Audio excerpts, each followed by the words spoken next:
more prison, isolated from the outside world by walls of granite.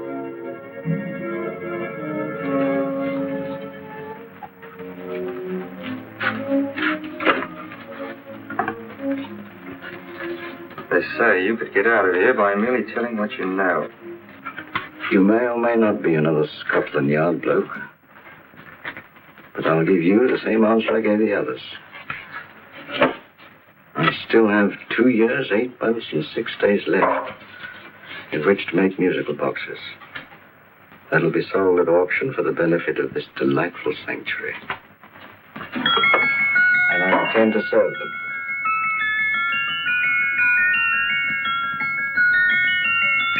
Move along. And now we come to the next object on our list, or I should say objects, because there are 3 of them. Now, ladies and gentlemen, these can be bought together or separately. Now, these beautiful little musical boxes only arrived this morning, and I didn't intend to put them on the auction block until later, but I'm going to sell them now. So, good friends, as our old pal Mark Antony used to say, lend me your ears. And what do you hear? Right.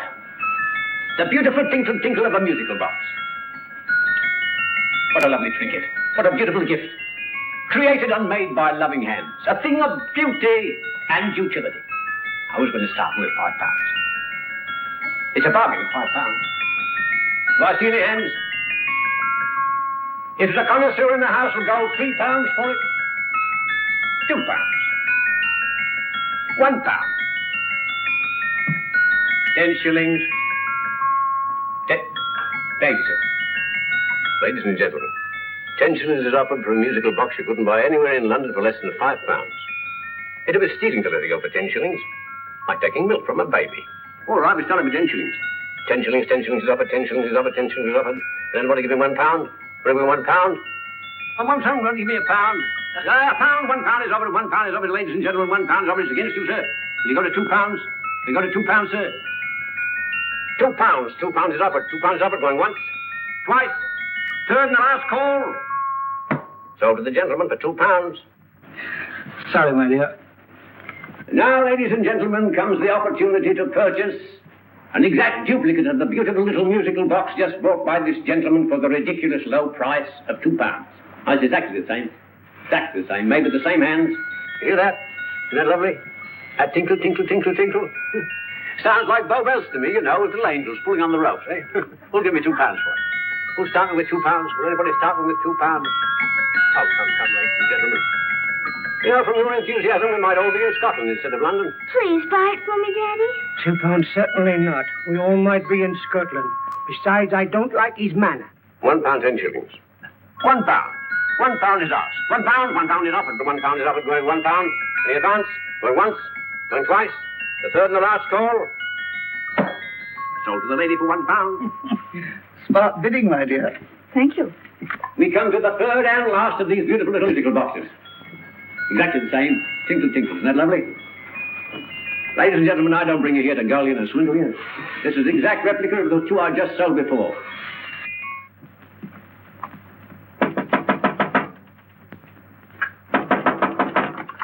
We're closed. But this is extremely important.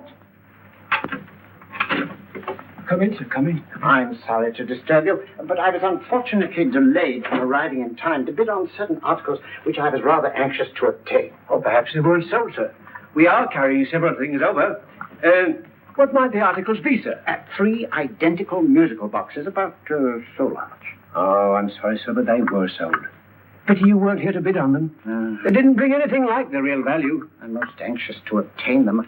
I wonder if your records would show who the purchasers were. Oh, we don't usually give out that information, sir. For certain, shall we say, sentimental reasons, I'm most anxious to get in touch with the purchasers.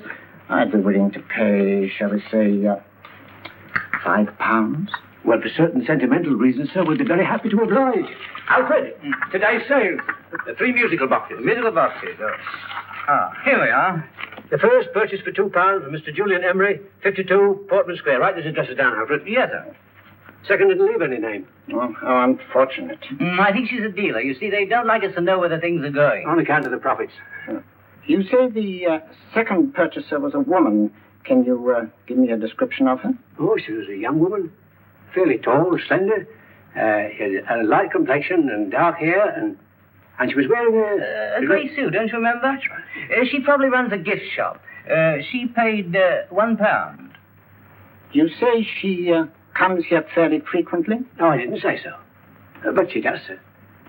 Like as not, she'll come in on Thursday. We have sales on Mondays and Thursdays. Oh. And the third box? The third? Oh, Mr. William Kilgore, 143B Hampton Way. For 10 shillings. Quite a drop from £2. Mr. Kilgore was a Scotchman. Oh. Thank you. You've been most helpful. Oh, thank you, sir. And any time you're passing, dropping, we always have lovely things for sale. Our card, sir? Thank you. I'll be back Thursday.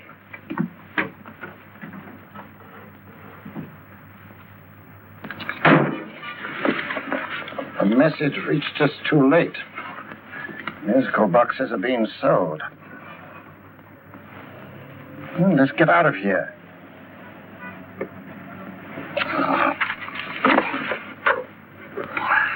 Someday you'll go too far.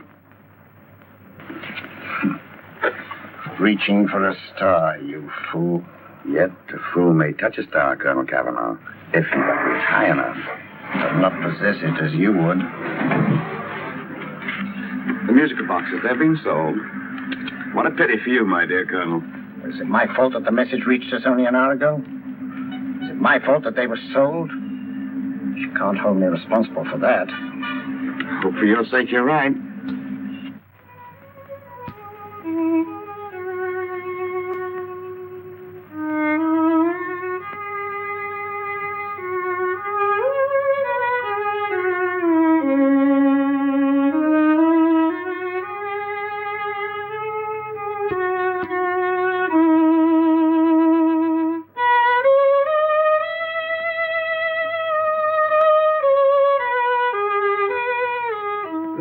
Upon you tonight at 7:45, a gentleman who desires to consult you upon a matter of the very deepest moment.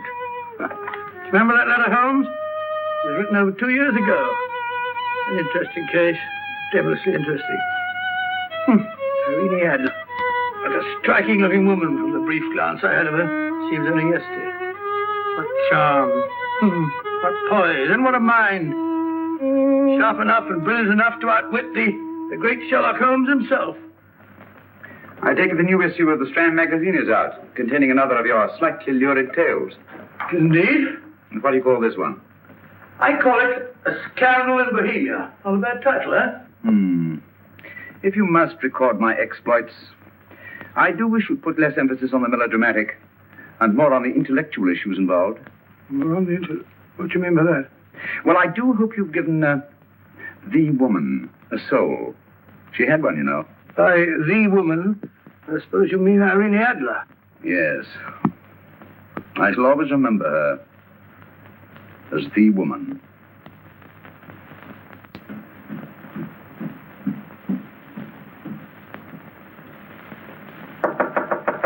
Sorry. I think. That little boy, how are you? How are you, old boy? I haven't seen you for years. I want you to meet my old friend Sherlock Holmes. Holmes, this is Stinky. In other words, Julian Emery. How do you do, Mr. Emery? Watson has often spoken of you. Oh, has he? Yes, we were at school together. It's more years ago than I care to remember, but you didn't come in here just to remind me of that. No, I just happened to be in the neighborhood and saw your lights burning, so I took the liberty of looking you up. Still writing your mystery stuff? Yes, there's a new one out this week. Good, I never miss them. Oh, good, thanks. I say that bandage makes you look very interesting.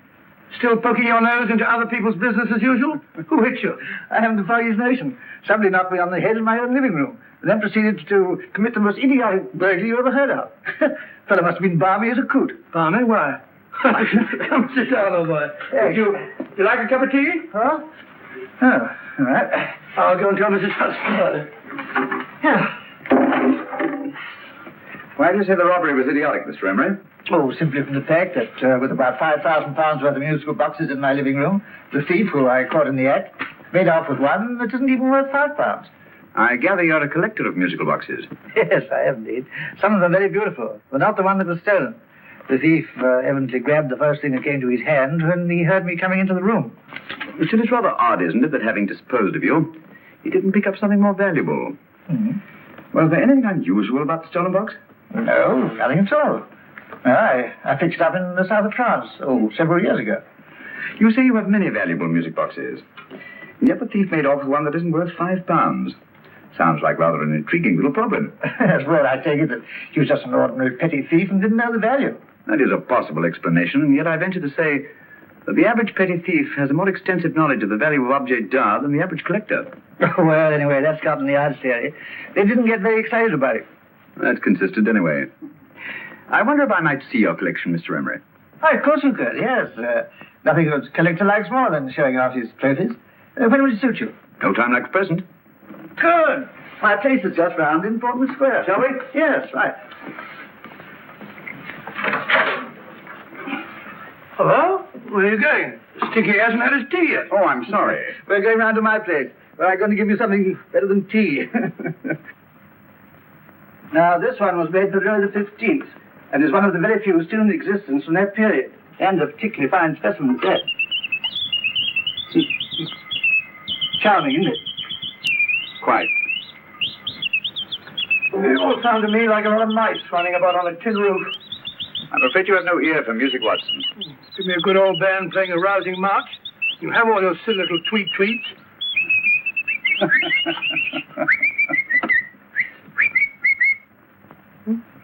No room. This is me.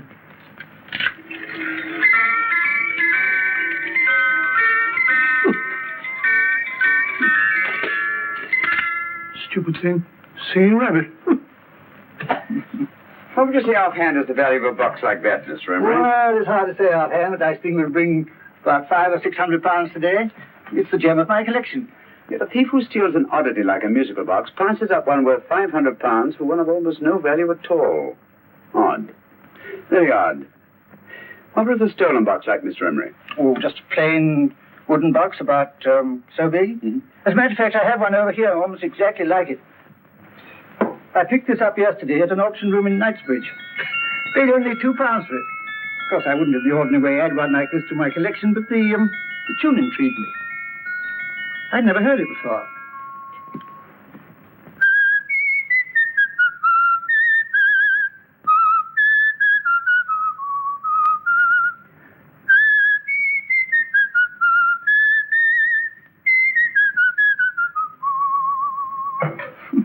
You have a remarkable ear for music, Holmes. Rather an unusual melody. Sit down, Will. Thanks. You say you bought that box at an auction sale yesterday? Yes, the Gaylord auction rooms in Knightsbridge. Mm-hmm. Run by old, what's his name? Crabtree. That's the man. At what time was the robbery committed? Oh, about 3 o'clock this morning.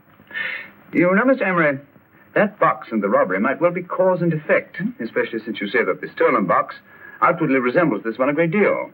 And Scotland Yard were not particularly interested, eh? Oh, yes, but I wouldn't blame them for that. Especially as I told them I was quite unable to describe the thief. Except, of course, for the fact that it was definitely a man. All you remember is that you came in here and someone struck you on the head. Yes, and the next thing I knew, my man was trying to revive me. It might be wise for you to put that box away somewhere and lock it up. Oh, I don't think that's necessary. Besides, everything's insured. Well, at least if any further attempts at robbery are made, I'd suggest that you call the police, rather than running into any personal danger. Oh, come, Holmes, aren't you being a bit of an alarmist? Possibly. Oh, Mr. Gray, with old Stinky. Seems to me you are making rather a mountain out of a molehill. Molehill is the word, old boy, and it's time you were in bed. Thanks so much for letting us see your place. How's this? Been glad meeting you. Holmes, I can't understand why you were so mysterious. Seems to me the petty thief explanation was the only sensible one. Really? I can't see how you can believe it was anything else. I didn't say I believed it to be anything else. The petty thief theory is the obvious one, I grant you. However, it's often a mistake to accept something as true merely because it's obvious. The truth is only arrived at by the painstaking process of eliminating the untrue. We are not able to do that in this case without further data. Rubbish, you're pulling my leg. You're trying to turn a tuppenny halfpenny robbery into an international plot. No, I'm not. I just hope that your friend Stinky is a little more cautious in the future. Just in case.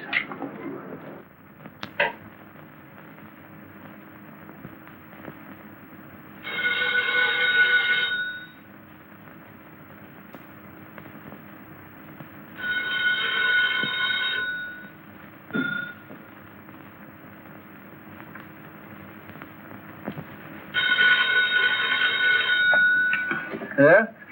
Yeah? Julian Emmerich here. Who? Of course I remember you, Mrs. Courtney. Yes. Yes, you're the one bright spot at that appallingly dull affair of Lady Sanford's. Huh? Of course it isn't too late to come round. Yes, I shall be delighted to give you a drink. I tell you what, come straight up and I'll leave the door unlatched. Right, that's, 15 minutes? Good. I shall be counting each moment. No, I mean that, really. Right, goodbye.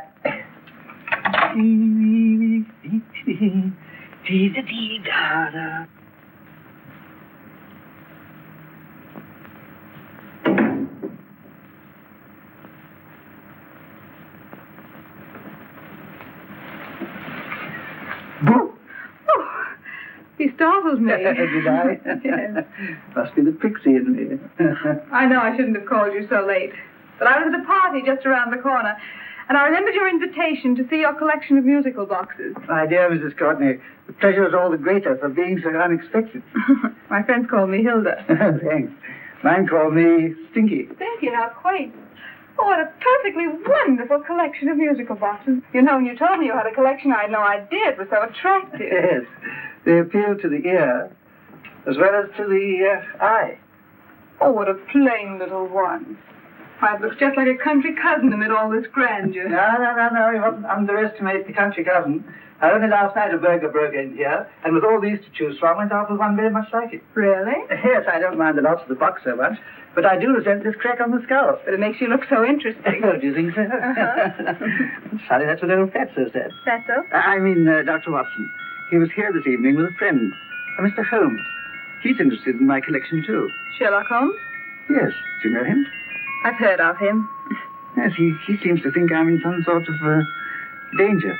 What a haunting tune. It takes me right back to my childhood. Really? You know, it's odd that you should be interested in that particular musical box. Odd? Why? Because Mr. Holmes is also interested in it. He may have been more interested in the tune than in the box. My dear, yes, that's right. I remember now. He whistled it note for note, having heard it only once. Really? He must be a remarkable man. Bit of an alarmist, if you ask me. Don't you believe in warnings? Of course not. Who'd want a box like that? I would. You're not serious. Oh, but I am.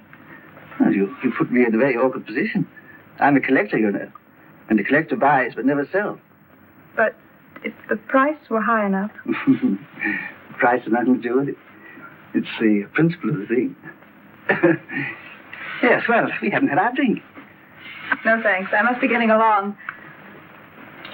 That's you, Rennie. I'm afraid so. You're not walking out on me, are you? My reputation. Stinky. I say, you know, you are an attractive woman.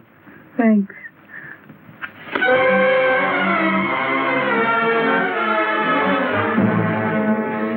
You fool. I told you to wait outside.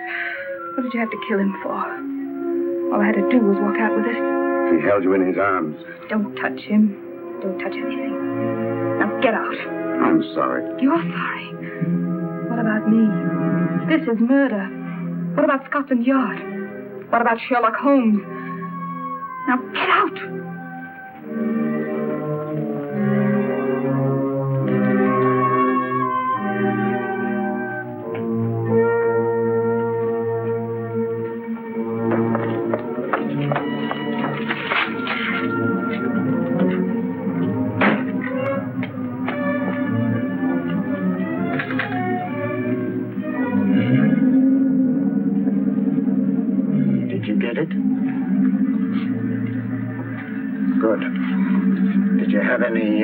Trouble with him? Just a matter of murder. Mr. Holmes. Hopkins. Thanks for coming so promptly. Inspector Lestrade suggested that I call through to you. Mr. Emery was a client of Mr. Holmes, Inspector. Indeed.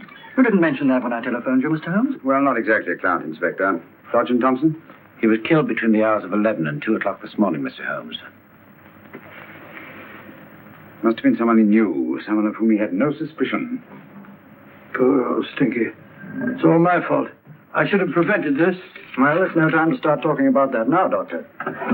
Apparently it's gone. That's the second attempt on the musical box that Emery bought at the auction sale. And this time it was successful. But that box was only worth £2. It was worth a man's life, Watson. I think we'd better pay a visit to Gaylord's auction room and that fellow Crabtree. Inspector, may I suggest that you make a complete search of this flat for a small, plain, musical box about that size? Thank you. Come on, Watson. You say the first box went to Mr. Julian Emery. The second to Mr. Kilgore, 143B Hampton Way. And the third to the unidentified young lady who presumably has a shop and lives near Golders Green. That's right, Mr. Holmes. Isn't it rather strange, Mr. Crabtree, that you used to have had 3 identical musical boxes all playing the same tune? Where'd they come from? Dartmoor Prison. Dartmoor? Here, we get a regular shipment from there every month. The inmates manufacture them. Well, they make all kinds of things, pipe racks, waste paper baskets, musical boxes. Did you happen to notice if anyone showed any particular interest during the auction in the purchasers of these 3 boxes? Oh, come on, Mr. Crabtree. This is very literally a matter of life and death. Well, since you put it that way, Mr. Holmes, there was a gentleman came in here about an hour after closing time, and he was in an awful state, he was. He gave me £5 to tell him where the boxes had gone to. He said they had a sentimental value for him, sir. Expensive sentiment. Can you describe him? He was tall, distinguished looking, and he had grey hair and a moustache. He was quite a gentleman, sir. What was his reaction when you were unable to supply him with the address of the young lady who owned the shop? I told him the young lady usually come back on Thursday. He said he'd come back on Thursday. Now, that's tomorrow. Thank you, Mr. Crabtree. You've been very helpful. Thank you. Come on, Watson. Where are we going now, Holmes? To the home of Mr. Kilgore, the man who bought the third box.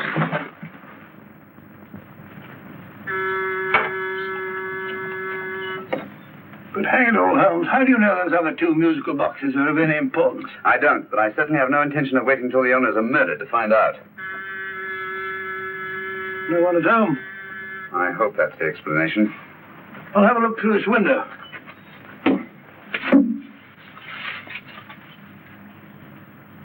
Doesn't seem to be anyone there. The whole place seems deserted as far as I can see. Yes. Mr. and Mrs. Kilgore at home? No. When do you expect them? Oh, in an hour or so. There's no use your hanging about. They don't buy nothing from peddlers. Peddlers? My good woman, this is Mr. Sherlock Holmes. Sherlock Holmes? Oh, go on. Do you mind if we come in and wait? My business is rather urgent. Well, I've got to go out and do my shopping. And I don't know if Mrs. Kilgore'd like any strangers nosing about. Quite all right, I assure you. Well, I've got to be off. It's too late in the parlor. And no smoking either. Mrs. Kilgore said it smells up the house. Funny old girl, Holmes.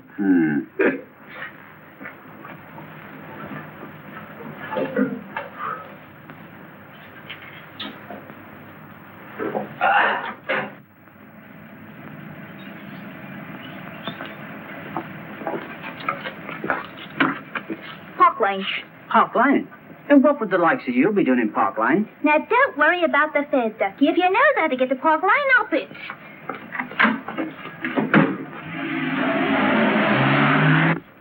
Holmes, I've been thinking. There must have been something hidden in that box of those stinkies. Stolen jewelry, possibly. What's up, Holmes? Listen. What's this, the steam in the water pipes?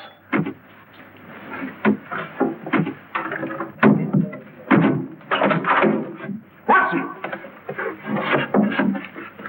Great Scott! Come on, Holmes. Get on the chair here. It's all right, my dear. There. Now, don't worry. It's all over. There you are, dear. Don't cry anymore. She tied me up and shut me in the cupboard. I know. She won't come back. Did you show her your new musical box? Yes, she said she wanted to hear it play. And as soon as I showed it to her, she grabbed on it. I know. Now, don't worry. We'll buy you a new musical box. Yes, my dear, the best one in London. Watson. Oh, what a fool I've been. What do you mean, Holmes? She took the musical box out of this house in that market basket. Right under our very noses. Why could the Kilgore charwoman want to take the music box? She isn't a Kilgore charwoman. She's a consummate actress. An extremely clever, unscrupulous woman who will stop at nothing. Take care of her child, will you, Wolfella, till her parents get back. Explain everything to them. Of course I will. But, Holmes, where are you going? Somewhere, somehow. I must get to the young lady who bought that third musical box before our opponents find her. I only hope that I won't be too late.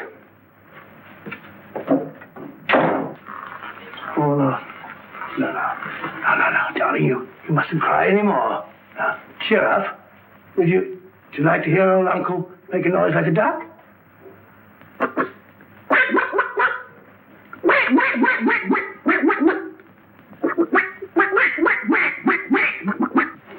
Oh, sorry?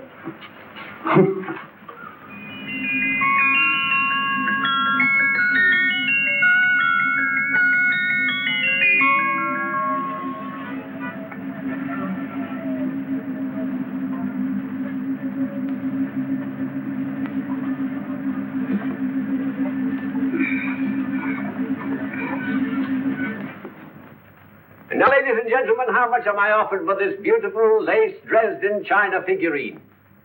A lady of the French court. Now, this is the genuine article.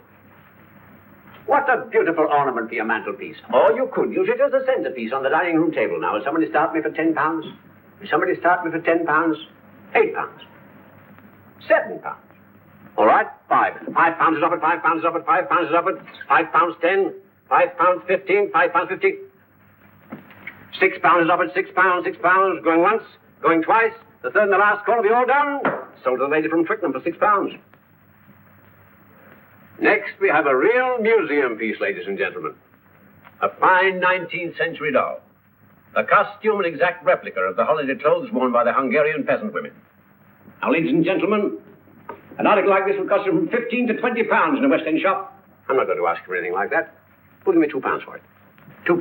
Anybody offer me £2? £2 for the Hungarian? £2? £1. What? Does anybody give me £1? Anybody offer me £1 for the doll? £1 is offered, ladies and gentlemen. £1 is offered. Now, I'm not going to waste your valuable time or mine in trying to get one half of what this beautiful doll is worth. If the young lady can steal it for £1, that's her good fortune.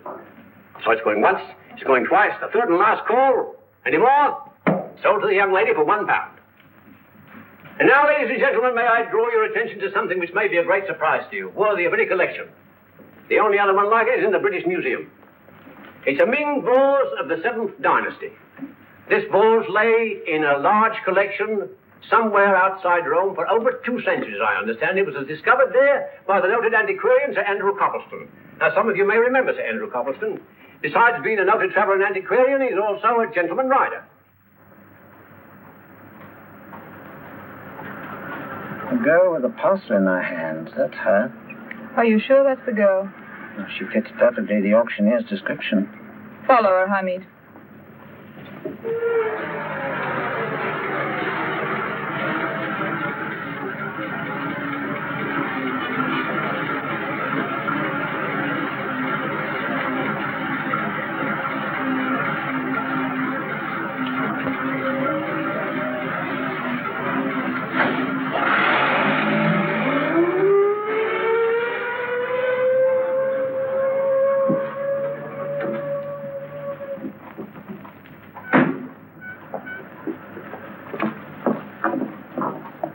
Lovely, dear. And only £1. We can get at least 3 for it. Easily. I'll go make some tea. I could do with a cup. Right.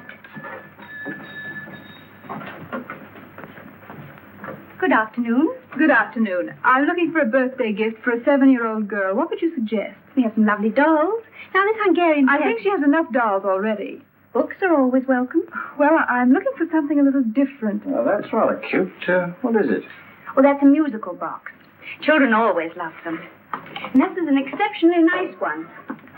It plays many tunes.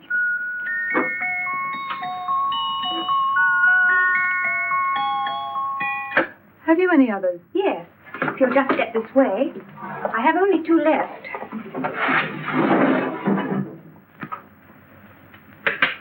How nice.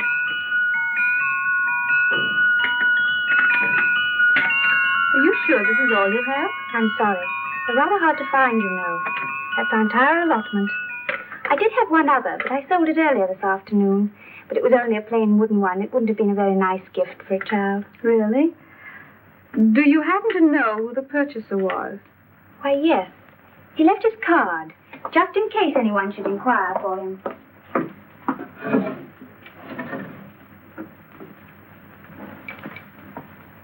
How interesting. I'm sorry, but I'm afraid I'll have to look a bit further. Thank you, anyway. Good afternoon. Thank you.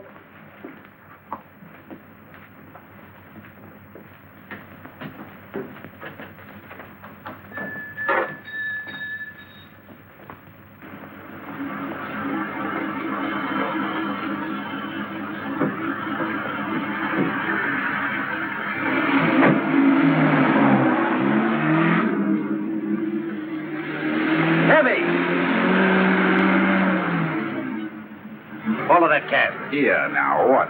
Scotland Yard. Office.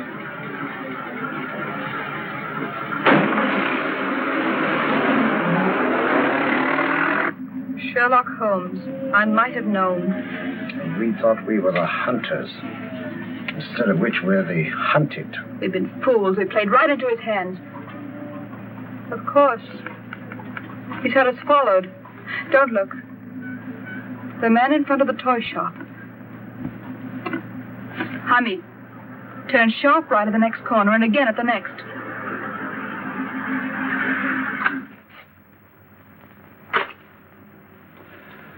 No photograph of her, Commissioner. As I expected. She's not a known criminal.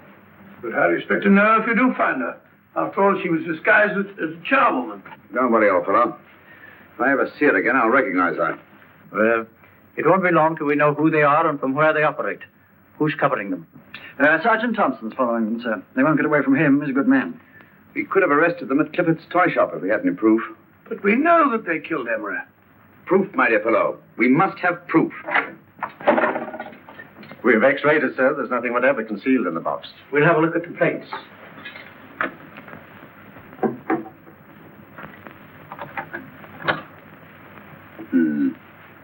There must be some clue. And it's probably so obvious that we've all overlooked it. Seems to me we're up against a bunch of lunatics. Not lunatics, my dear fellow. Extremely astute, cold-blooded murderers. What can these little musical boxes have in them so important? Don't forget they were made in Dartmoor prison.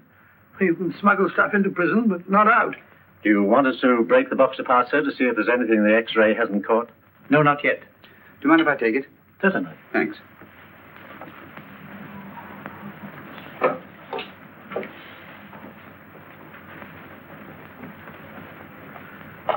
The governor of Dartmoor Prison informed us, sir, in answer to Mr. Holmes' question, that all 3 musical boxes were made by the same convict, John Davidson, serving a 7-year term, sir. Davidson? The Bank of England plates. That'll be all. Yes, sir.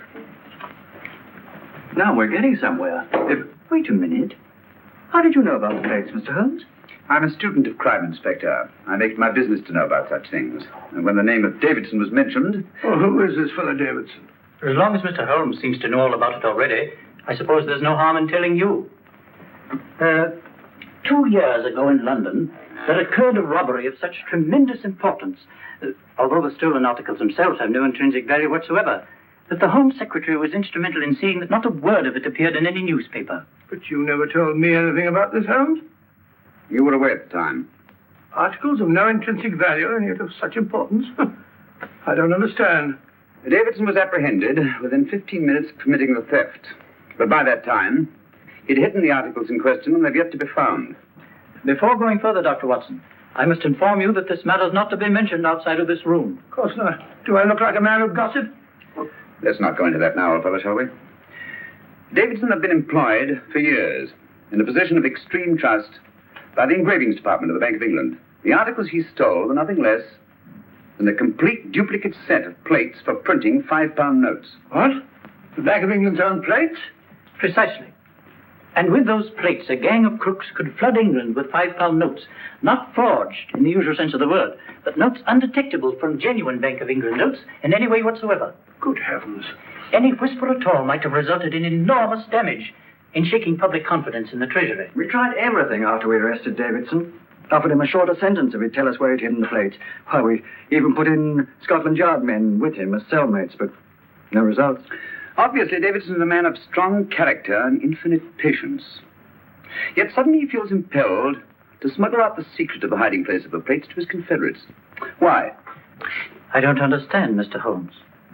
Well, for example, has the Bank of England made any plans to radically change the design of the £5 note so that in, say, 7 years from now, notes made from the stolen plates would be worthless?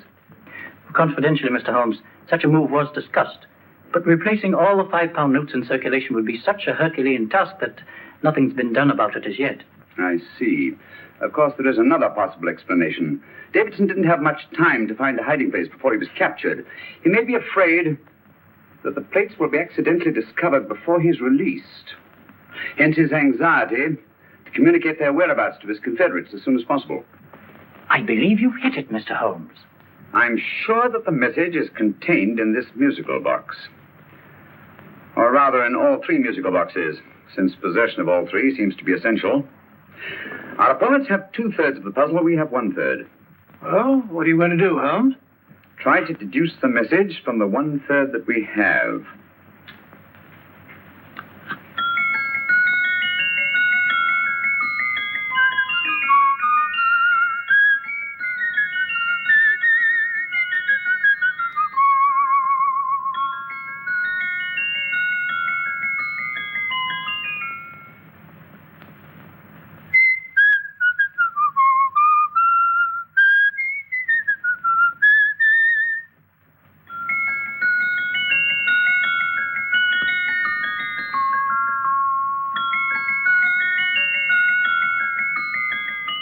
It's the same tune as the one played by Emery's musical box. And yet it's different. Sounds the same to me. The tune. Somehow the tune is the key to the mystery. It must be the tune. Otherwise, why use 3 musical boxes to convey the message? Why not collar boxes or shoe boxes? Yes? Oh.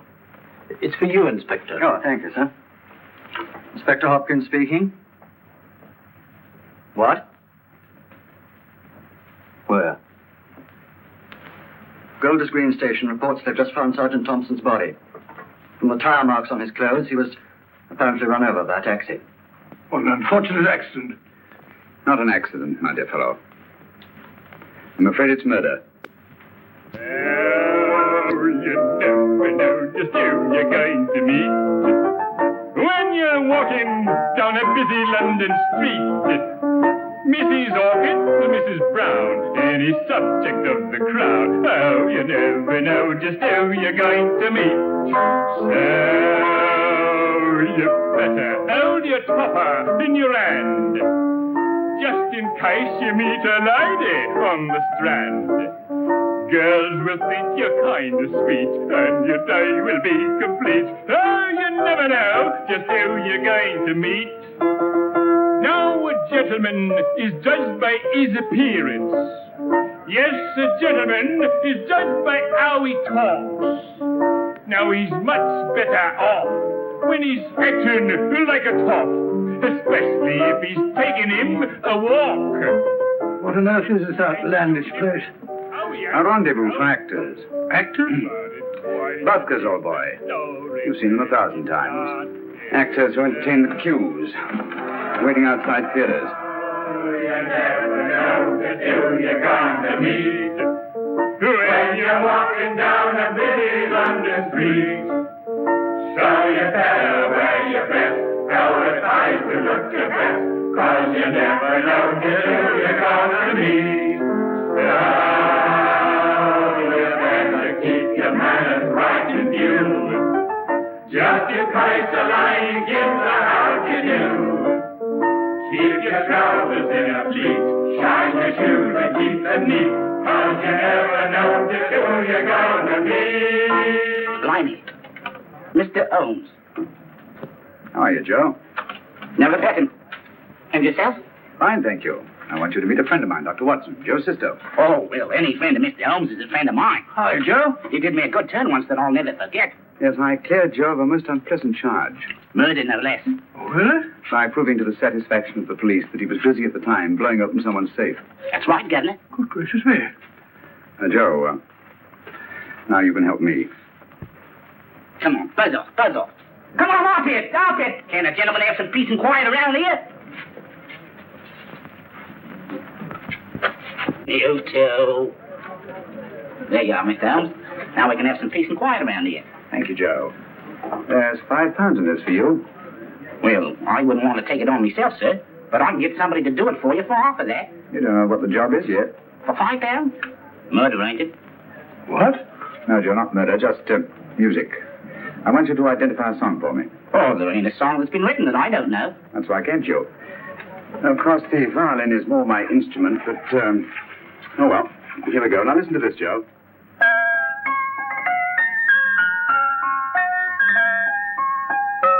Wait a minute. You're playing that wrong. That should be E natural, not E flat. You know the song? Oh, yes. It's an old Australian song called The Swag Man. But you're playing it all wrong. That's what I hoped you'd say. Now listen again, Joe.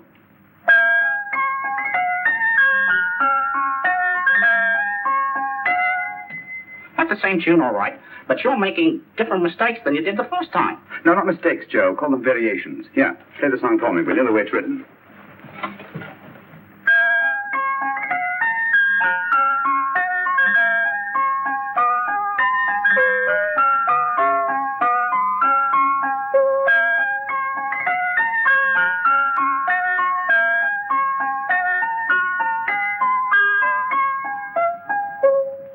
There you are. Thank you, Joe. What's it mean, Holmes? Are you onto something? Perhaps. I don't know yet. It's probably a code of some sort. Joe? Could you write the song down for me? The way it was originally written? Oh, sure, Miss Downs. But it'll take a few minutes. Mm-hmm. Here, ladle. Pale ale. Come on, up to it. Wrong with it.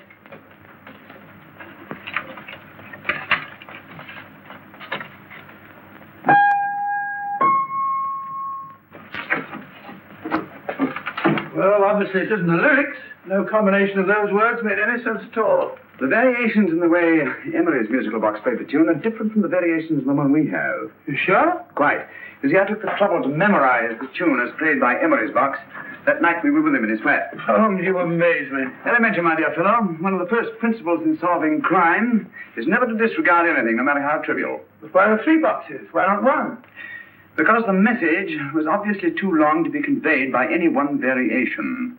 Then there's the 3rd box, the one that woman took from the Kilgores. That contains yet another set of variations. Yes, well, it's all beyond me. Well, all we have to do now is to find the secret of the variations. Not a very easy problem to solve, my dear fellow. Hello. What's up? We've had company.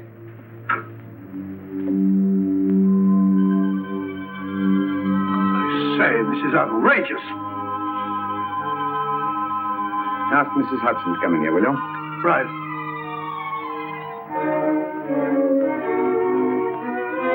Mrs. Hudson? Yes? Oh, there you are. Will you come up here at once, please? Oh, coming, sir.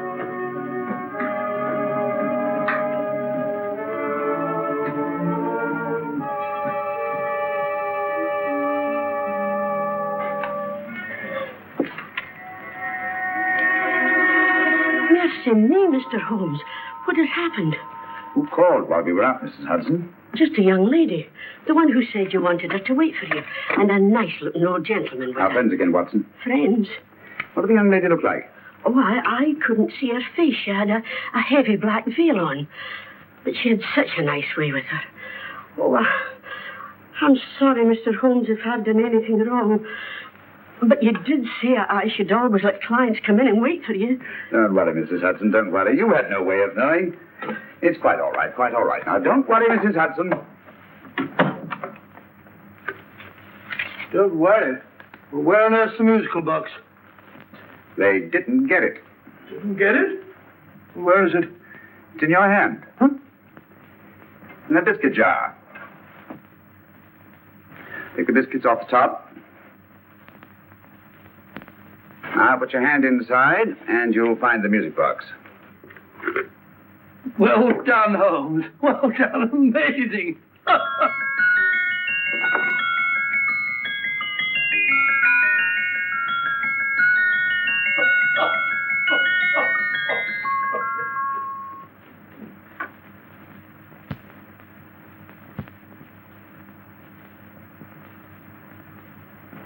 Whew. Nice fresh smell. Like a pub after closing time.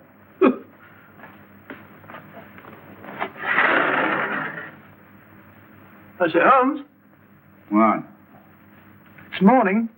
Allow me to congratulate you on a brilliant bit of deduction.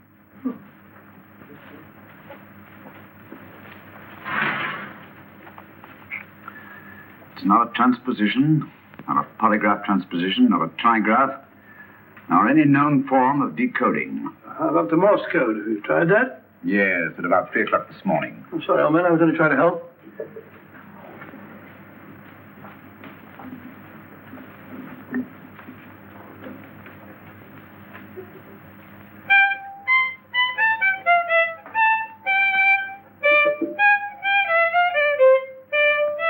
Oh, do me a favor. Not again. Must have heard that thing 1,000 times. Kept me awake all night.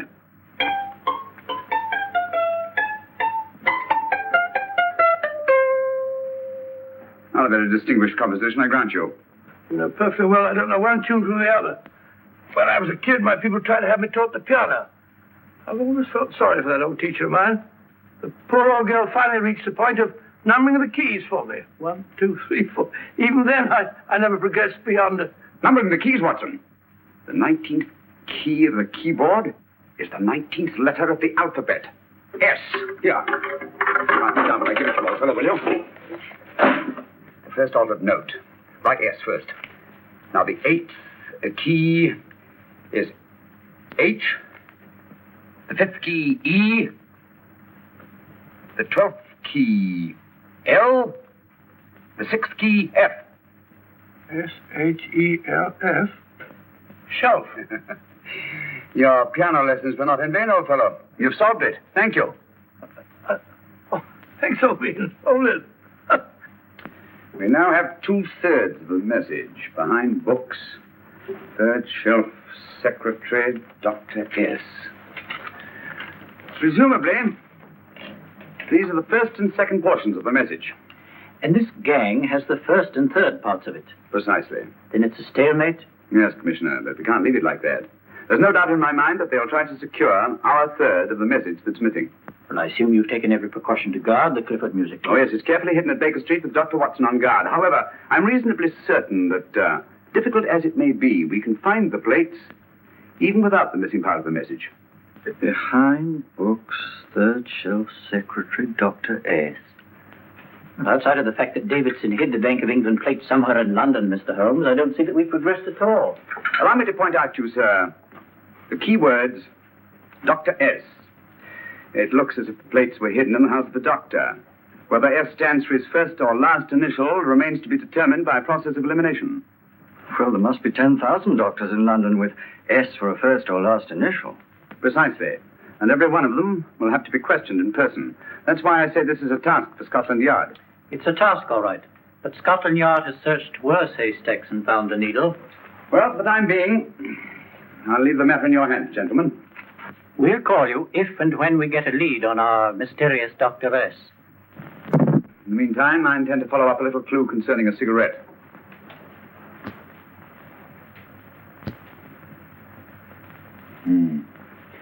You're certain of the identification of the tobacco? Absolutely. I have made up this special blend for only 3 customers. It is almost pure Egyptian, with a mixture of latakia for added body, and a pinch of perique. Merely a whisper, as one might say, for elusive fragrance. Yes. And the 3 customers? Major Wilson in Bombay, India. Mrs. Catherine Leamington Smith in Ireland. Yes, and the 3rd? Mrs. Hilda Courtney of Park Mansions, Bryanston Square. Thank you. Thank you very much. You've been most helpful. It is a pleasure to have been of service, Mr. Holmes.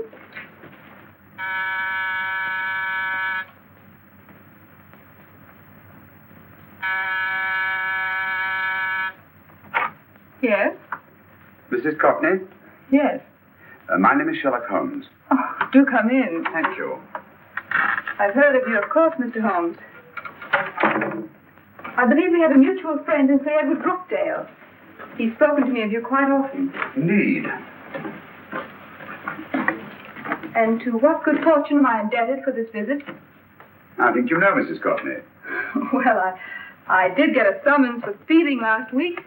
But outside of that, I don't think I'm of any interest to the police. Oh, come now, Mrs. Courtney. You seem to forget that you and I have met before. I'm sorry. I'm sure I would have remembered meeting the great Sherlock Holmes. Please sit down. Thank you. You say we met before? Yes. At the home of Mr. and Mrs. Kilgore, 143B Hampton Road. Kilgore? I don't think I know anyone of that name. Well, I didn't say you knew them. As a matter of fact, you called on them when they were out. I don't understand, Mr. Holmes. Really? And you were dressed rather differently. Indeed. Cigarette? Thank you.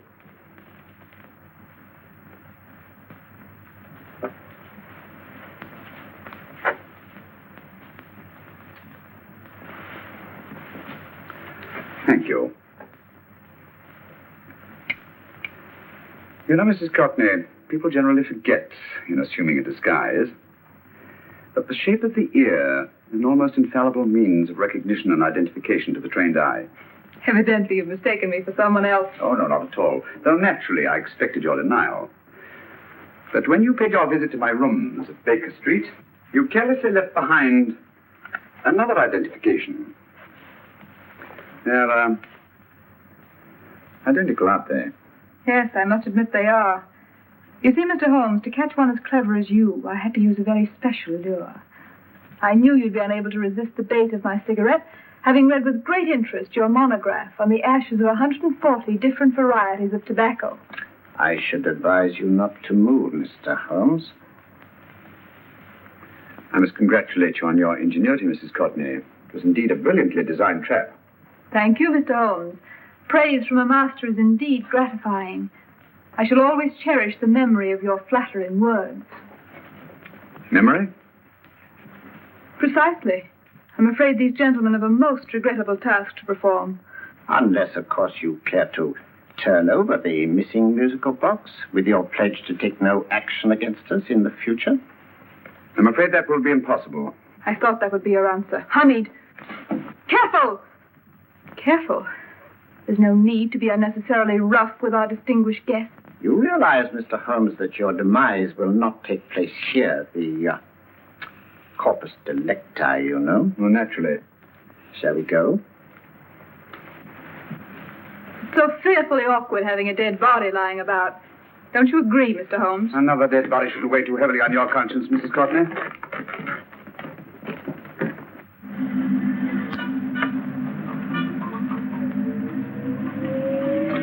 You mind if I have a cigarette?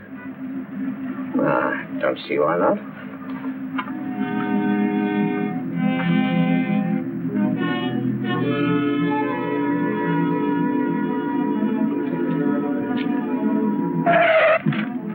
Be careful, Hamid. It's the brakes they bind.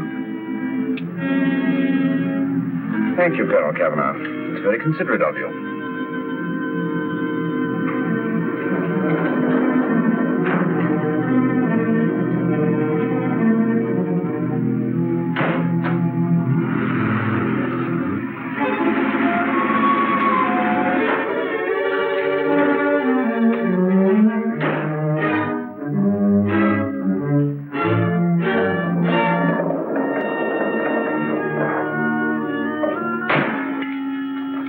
You'll be happy to know, Mr. Holmes, that your death will be a painless one.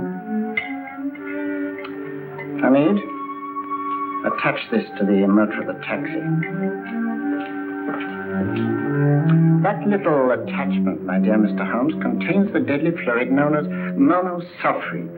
The Germans use it with gratifying results in removing their undesirables.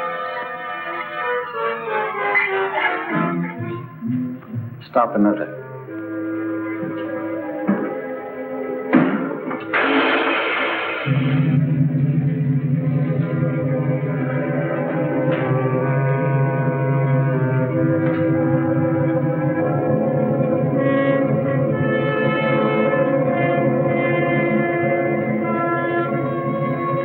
Take his mouth.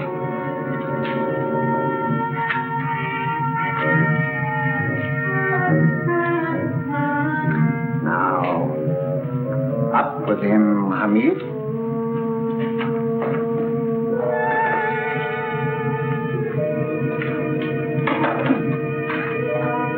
You find yourself like Muhammad's coffin, Mr. Holmes, suspended between heaven and earth.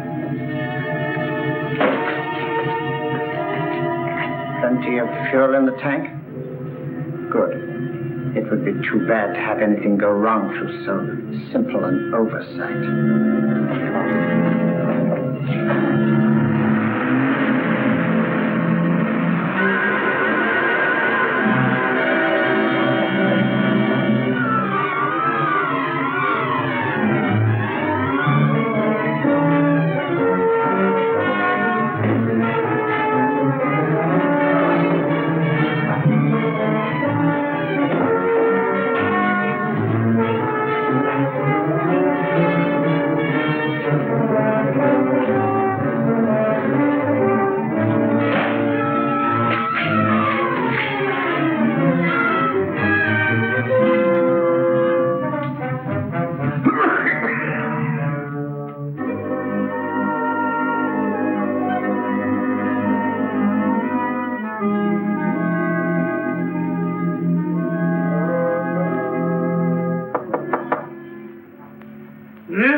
Good afternoon. Mr. Sherlock Holmes? No, I'm Dr. Watson. Oh, of course, Dr. Watson. How stupid of me. Oh, so, it's stupid of me. Won't you come in? Well, I really came to see Mr. Holmes. Oh, I'm afraid he's out. I don't know when he'll be back. Perhaps there's something I can do. Oh, won't you sit down? Thank you. You know, Sherlock Holmes and I have been engaged on a great many cases. Oh, really? Yes, indeed. Well, as a matter of fact, this very moment we're involved in one of the most baffling... won't you tell me your trouble? I may be able to help you. It's very kind of you, Dr. Watson. Perhaps if I wouldn't be imposing too much. Imposing? Oh, it's no imposition at all. A pleasure, I assure you. Now, tell me all about it, Miss Williams. Mrs. Williams. I live in Surrey, Dr. Watson, and I've come up to London in sheer desperation. My only sister has disappeared, and the local police seem utterly unable to find her. Well, Holmes and I solved a case exactly like that once. Very interesting, as far as I remember. I call it the adventure of the solitary cyclist. Oh, sorry. Now I come to think of it, it wasn't so very similar. Entirely different. I don't think what I was saying. Where were we? She's only 17, Dr. Watson, and until she disappeared last Thursday, she seemed to be in the best of spirits. Possibly a romantic entanglement? Oh, no, nothing of the sort. She left no note, didn't even pack a bag, no explanation. She just started to walk to the village from our house in broad daylight and simply vanished from the face of the earth. Oh, there. Might I have a glass of water? Glass of water. I have one minute.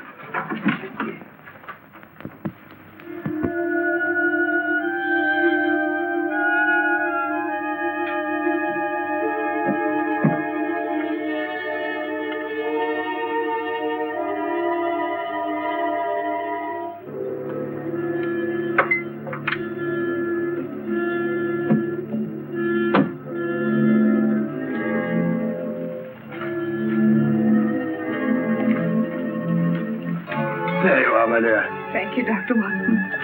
No, you're not to cry anymore. You must pull yourself together. Oh, I feel much better already knowing that you're going to help me. Oh, Dr. Watson, look! Good heavens! Get through the fire brigade, quickly! Haven't you a fire extinguisher? By George, we have in the kitchen here.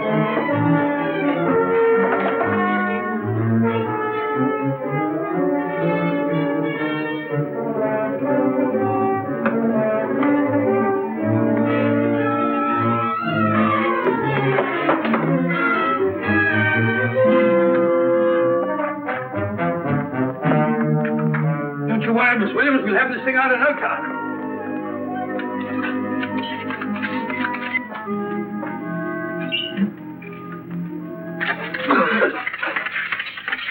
That's got it. Get to bear. Yeah, you see, there was no need for the fire brigade after all. I hope you weren't too frightened, Miss Williams. Gone. That's the trouble with women. They always lose their heads in an emergency. Well, a musical box. Great Scott! Miss Williams! Well? Good. And Holmes? By now, Mr. Holmes has no doubt exchanged his violin for a harp. Always assuming that heaven is his destination. And now that we have the missing musical box.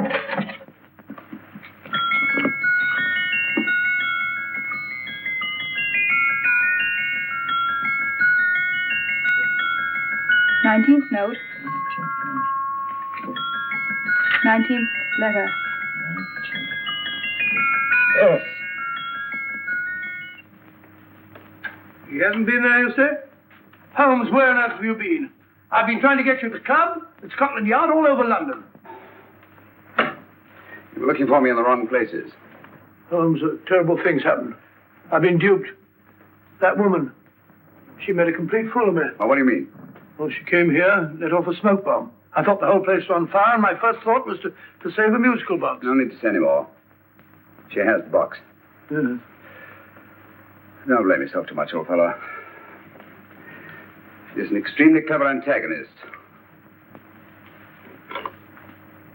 Smoke bomb, you said?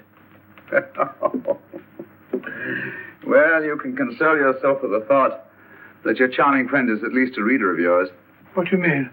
If I remember correctly, you wrote about my little experiment with smoke and the cry of fire in the story you entitled A Scandal in Bohemia, which has just appeared in the Strand magazine. All right, old boy. Don't rub it in. Well, it may cheer you up to know that you made a fool of me, too. That cigarette stub was planted here for one express purpose. We're going to bandaging around this place.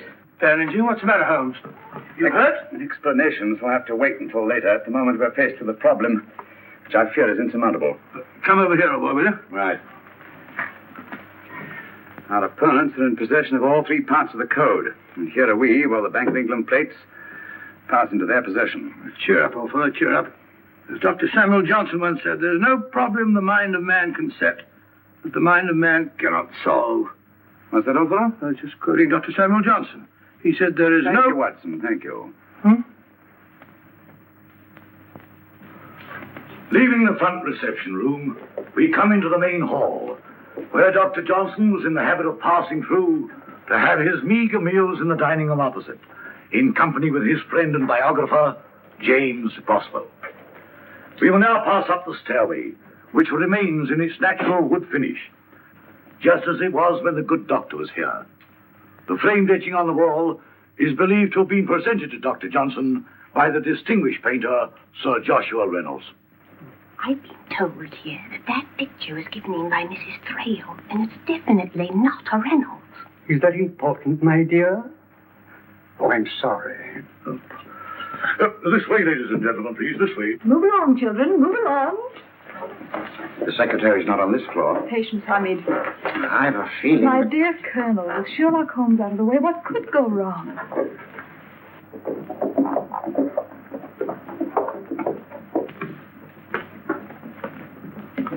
And here we have the Garrett Library, in which Dr. Johnson wrote his famous dictionary, and in which you will see also many of the great man's books and other items of interest. Step forward, ladies and gentlemen, please, step forward. Standing in the corner is the secretary, which contains many of the original works by the literary genius. On this table, Dr. Johnson's cat, Hodge, used to sleep while his master worked. A strange thing about this cat, ladies and gentlemen, was its love of oysters. They do say that the dear doctor often went hungry to find the cat that delicacy. What a pity. Now we will visit the grey room, which is immediately below us, in which you will see the very bed in which Dr. Johnson died. What did he die of? Gout. Just gout. This way, ladies and gentlemen. Mind the steps, please.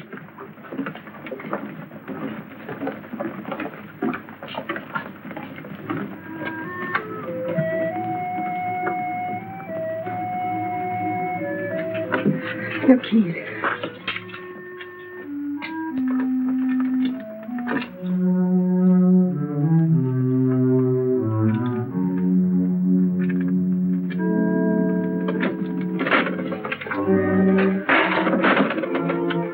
yourself up.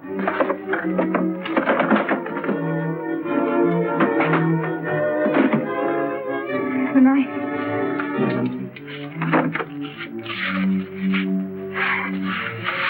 Gentlemen, the Bank of England plates.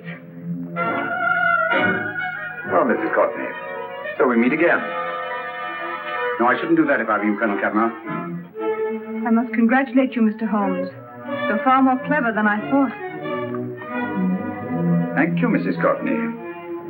Praise from you is indeed gratifying. I shall always cherish the memory of your flattering words. Memory? Oh, thank you. And now I have a most regrettable task to perform.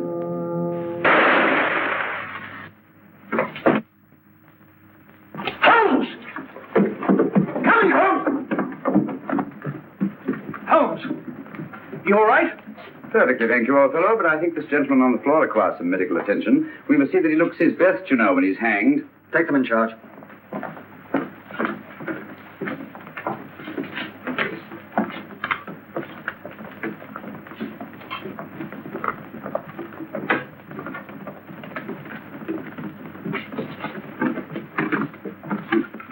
A brilliant antagonist. It's a pity her talents were so misdirected. Will you see that these plates are returned to the Bank of England, Inspector? I still don't understand how you solved it, Mr. Holmes. It's entirely due to Dr. Watson. He gave me the clue when he mentioned Dr. Samuel Johnson. Well, congratulations, Doctor. Oh, thank you, Inspector. I don't think I'd have done it entirely without Mr. Holmes' help, you know.